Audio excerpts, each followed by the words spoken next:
정광훈 목사께서 시국 관련 탄핵 무효 긴급 기자회견을 시작하겠습니다. 등단하시겠습니다.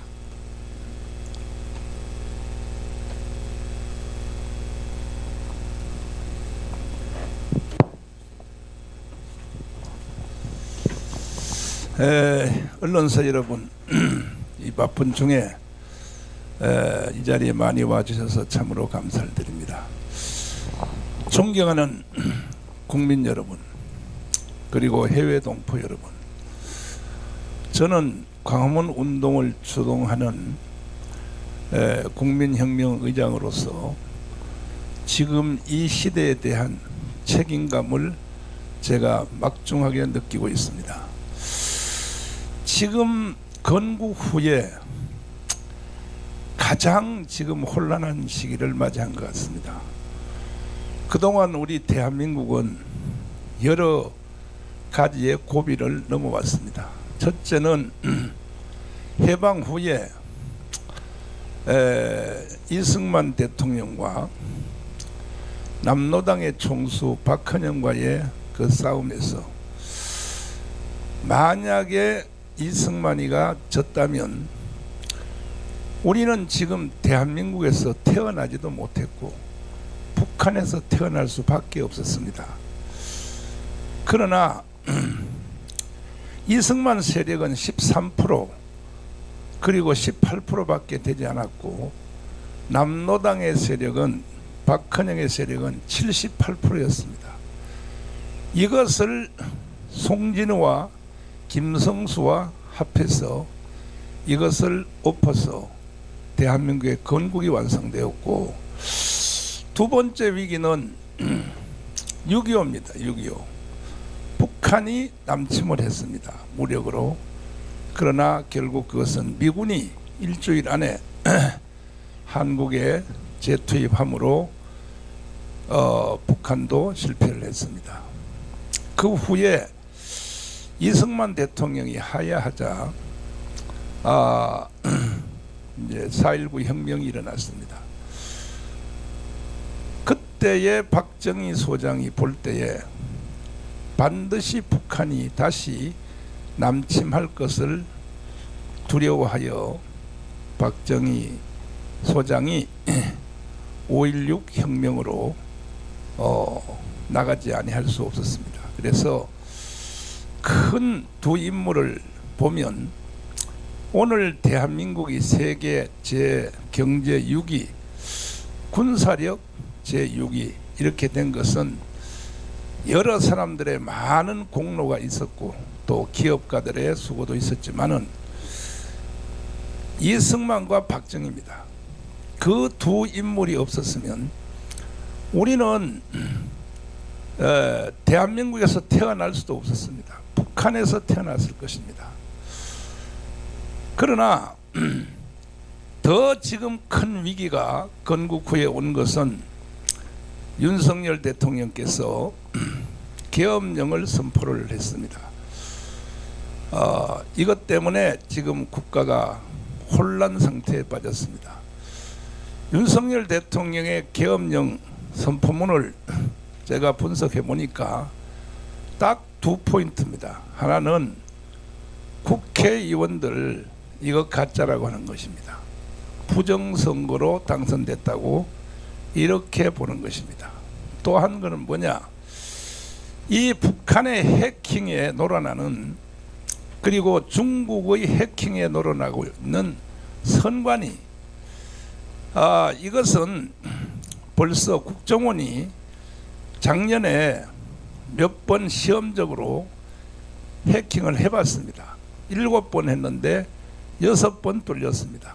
가지고 논다는 것이죠. 그리고 비밀번호가, 선관위의 비밀번호가 1234입니다. 자, 1234 이것은 북한하고 선관위가 협력을 했다고 하는 증거 아니겠습니까? 누가 암호 번호를 1234로 하겠습니까? 그래서 윤석열 대통령의 거듭되는 국민 담화문을 제가 쭉 분석해 보니까 검찰총장 시절 때 이미 벌써, 그리고 또 특별히 선거 운동 기간 중에 이미 벌써 여러 번 경고한 것이 연설에 나오더라고요. 뭐냐? 북한과 중국이 우리나라의 선거를 가지고 논다. 그런데 이 윤석열 대통령의 계엄령 전문을 언론들이 전혀 보도 안 하고 당일날 한 번 한 것만 보도하고 이걸 감추고 있어요. 왜 감출까요? 그리고 종편을 비롯하여 모든 방송 3사를 비롯해서 좌파 유튜브를 비롯해서 왜 이걸 두려워합니까? 저는 윤석열 대통령의 계엄령 전문을 국민들이 다 알게 되면 거의 저는 80% 이상이 윤석열 쪽으로 돌아온다고 생각합니다. 이걸 저는 언론사를 비롯하여 왜 윤석열 대통령의 계엄령 그 전문을 왜 감추는지 저는 이해할 수가 없습니다. 그래서 저는 감히 광화문을 이끌고 있는 국민혁명 의장으로서 이 영상을 계속 틀었습니다. 계속 틀어서 아시다시피 지난 토요일 날 건국 후에 그리고 10월 19일 2019년 10월 3일 그 대회가 최고의 기록입니다.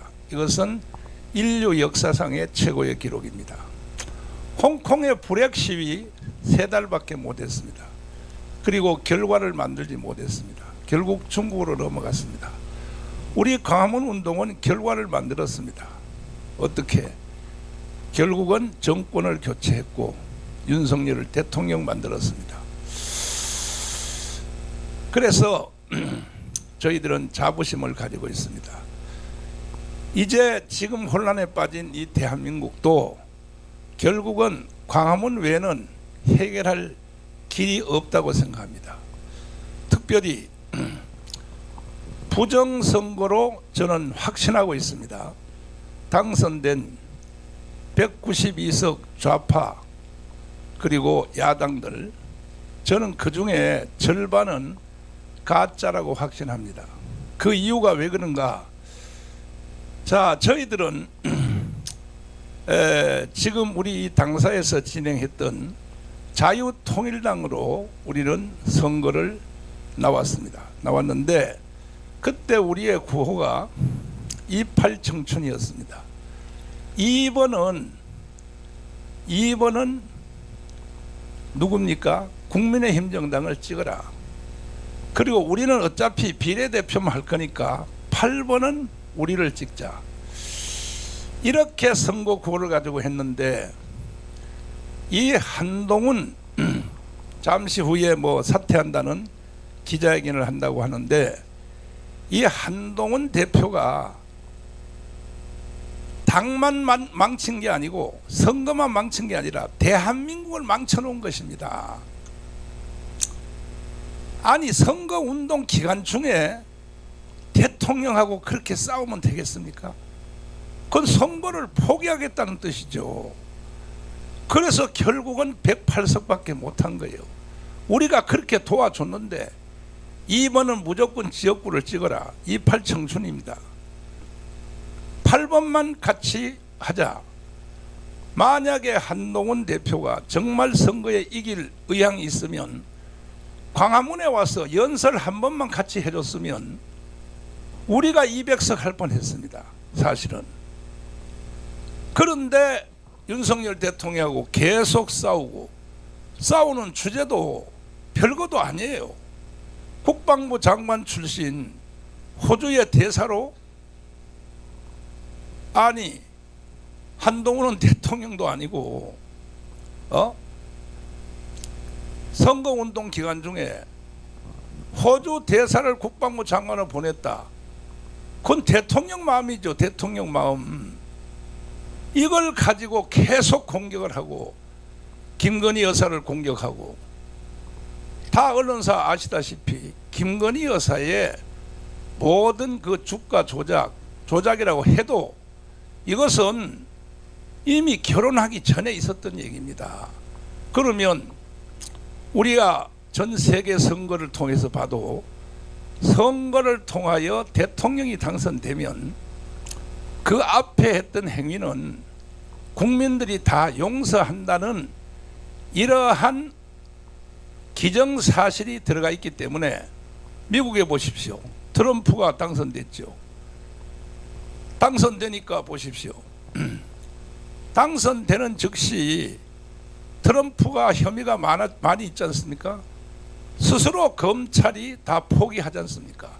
왜? 국민들이 선택했기 때문에 트럼프 혐의를 다 검사들이 포기를 했습니다. 뿐 아니고 바이든도 자기 아들에 대한 혐의를 스스로 셀프 전부 다 취소했습니다. 왜? 대통령이 되면 국민들이 절대 지지로 뽑았기 때문에 그 앞에 행위는. 근데 대한민국은 어떻습니까? 결혼 전에 있었던 김건희 여사 계속 공격합니다. 언론사도 똑같습니다. 그래서 대한민국 수준은 아직 일본과 미국 따라가려면 50년 넘어야 됩니다. 50년. 그러나 결론적으로 말씀을 드리면 결국은 이것은 해결할 길이 없기 때문에 국민혁명으로 우리는 대처할 것입니다.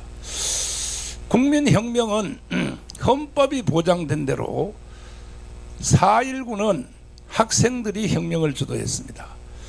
또 5.16은 군인들이 혁명을 주도했습니다. 그러나 4.19와 5.16 혁명을 주도했던 사람들이 헌법적으로 처벌한 거 봤습니까? 없습니다. 오히려 헌법 전문에 격려하고 있습니다. 4.19 정신으로 이어받아 헌법이 명령하고 있습니다. 윤석열 대통령은 법률가이기 때문에 언론사들과 무제한 또 주제와 관계없이 토론한 적이 있습니다. 그때에 어떤 기자가 물었을 때에 국가의 최고의 권위는 헌법이다. 그러나 헌법 위에 권위가 하나 있다. 뭐냐? 국민 저항권이라고 이렇게 대통령이 말씀을 했습니다. 그래서 저는 윤석열 대통령을 존경하고 이번에 계엄령 선포한 것은 정당했고, 왜 그러냐? 가짜 국회의원들이 계속하여 태클을 걸고 인사를 탄핵하고, 그건 딱 주범이 하나입니다. 이재명입니다. 이재명. 가짜 국회의원들이. 이래서 우리 광화문은 절대로 좌시할 수가 없고 4.19, 5.16에 이어가는 우리 혁명은 이미 완성을 했습니다. 지난 토요일부로 모인 숫자 보셨죠? 인류 역사상 이런 예가 없었어요. 이번 토요일은 지난 토요일보다가 배 이상 우리가 동원하기 위해서 전국에서 활동하고 있습니다. 그래서 국가가 무너졌고 헌법이 무너졌고 간첩도 잡지 않고 국정원도 무너졌고 선관위는 더 무너졌고, 오히려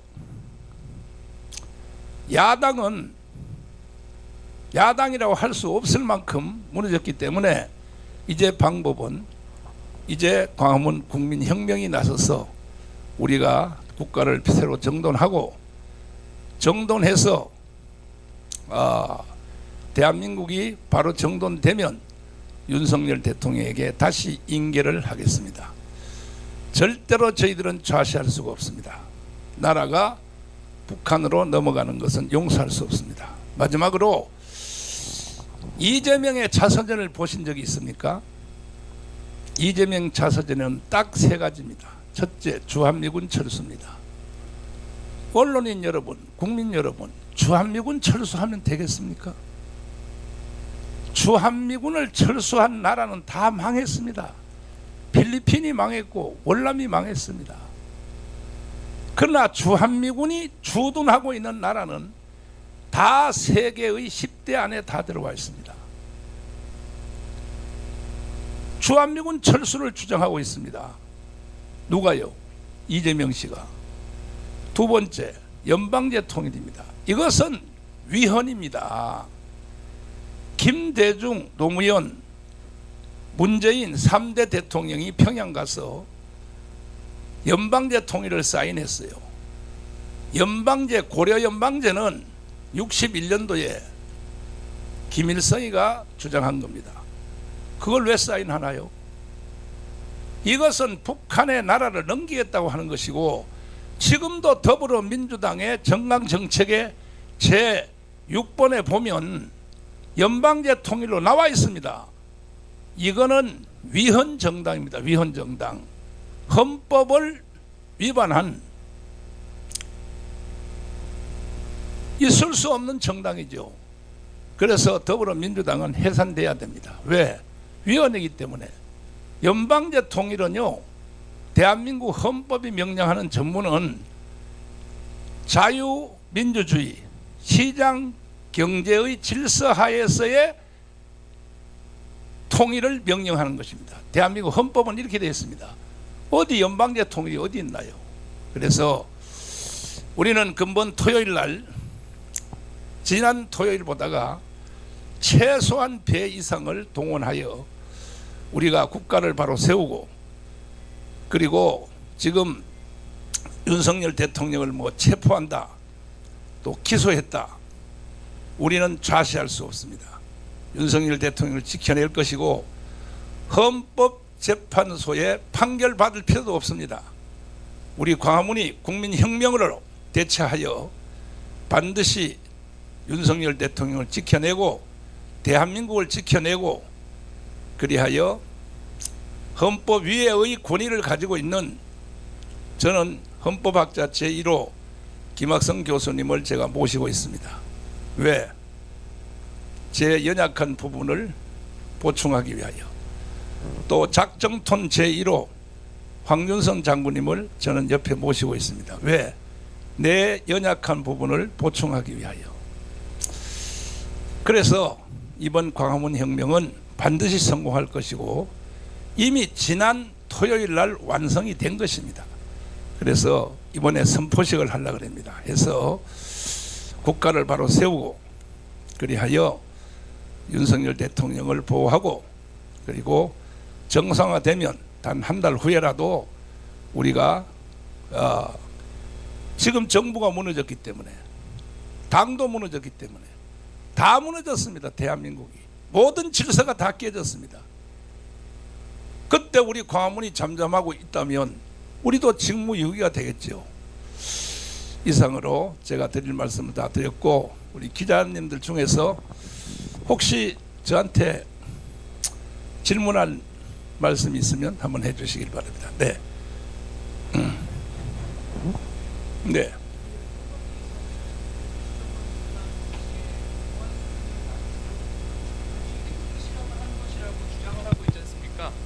이에 대해서는 좀 어떻게 생각하시는지 궁금합니다. 저는 작년에 이 국정원이 이미 벌써 선관위를 예비로 해킹을 해봤습니다. 7번 했죠. 그런데 한 번 막아냈고 6번이 뚫렸습니다. 그때에 저는 국정원 담당이 아니니까 모르지만은, 사실 그 예비 연습만 했겠습니까?